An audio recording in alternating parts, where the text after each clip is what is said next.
Alright, so we're going to be talking about the election of John Quincy Adams and Andrew Jackson. Now, what happens is Andrew Jackson wins the popular vote, but lacks the majority in the Electoral College. We've already seen this happen before, where the House of Representatives has to decide the winner. But in this instance, the campaign is unique because Jackson is running a negative campaign. Now, keep in mind, neither guy is really running the campaign. They're having someone else run it for them, but he's running a negative campaign. Wins the popular vote, but the Speaker of the House, Henry Clay, is the swing vote, and he picks John Quincy Adams because the fact that he doesn't think that Jackson has enough really experience to be president, and so he gives his vote to John Quincy Adams.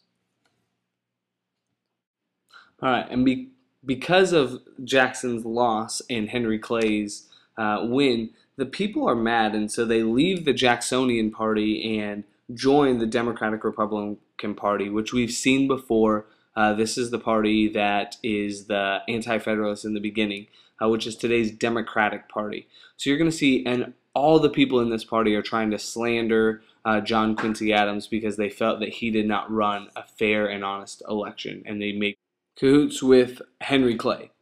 Now, Jackson was popular by the people. Keep in mind that this nation is just starting to gain nationalism, and that Jackson is a war hero. Jackson is the one that won against the British.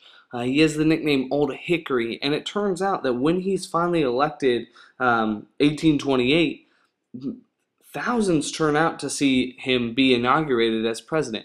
He is seen as a war hero. He's seen as an American patriot, and the people love him. The second thing is more people can now vote because during Quincy Adams' election, all white males were allowed to vote. So once Jackson gets into office, he's getting rid of all the John Quincy Adams people and replacing them with his own people. That's where you get the spoil system from. He's getting rid of all the jobs that he can and replacing with his people, people who will be loyal to him. This is important for him during his presidency. But the real reason Jackson is famous throughout history, I mean, for many reasons, but he's most closely tied to this Indian Removal Act.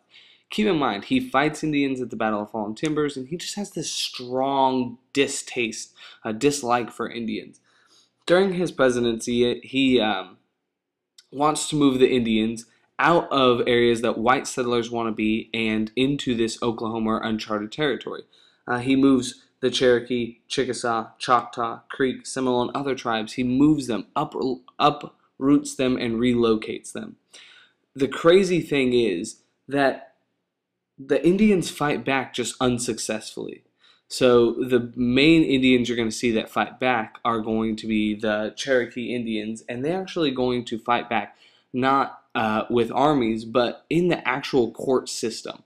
Now, this is unique for the first time because our Indians going to be recognized as citizens. So the Cherokee, oh, I'm not talking about that Cherokee. I'm talking about the Cherokee tribe. You know, the Indians.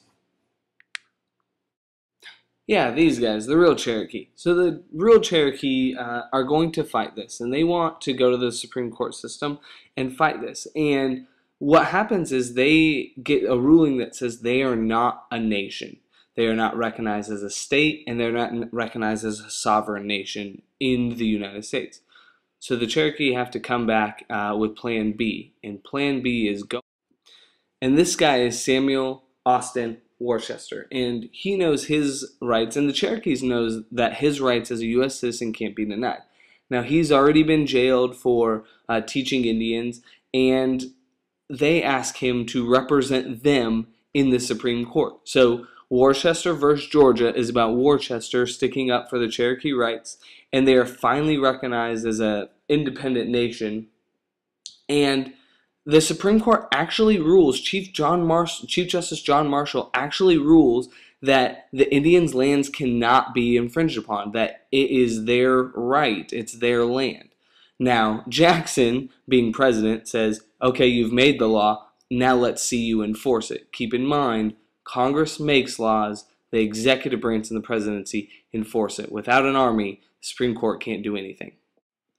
Even though the Cherokee win the Worcester versus Georgia case, they the Supreme Court can't enforce it. And so the Cherokee are forced to sign this treaty, which the Treaty of ECTA, which basically gets rid of their last 8 million acres of land in Georgia so the farmers can farm it.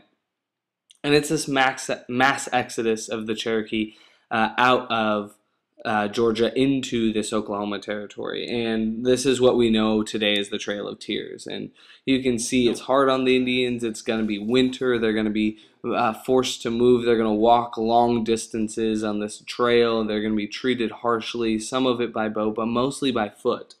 And what you see is it's an 800-mile trip, and many of these Indians die. And all of this so that the white man can have his land and doesn't have to agree with Indians. Keep in mind, Jackson never thought the Indians could assimilate and be part of white society. And that ends Jackson's reign.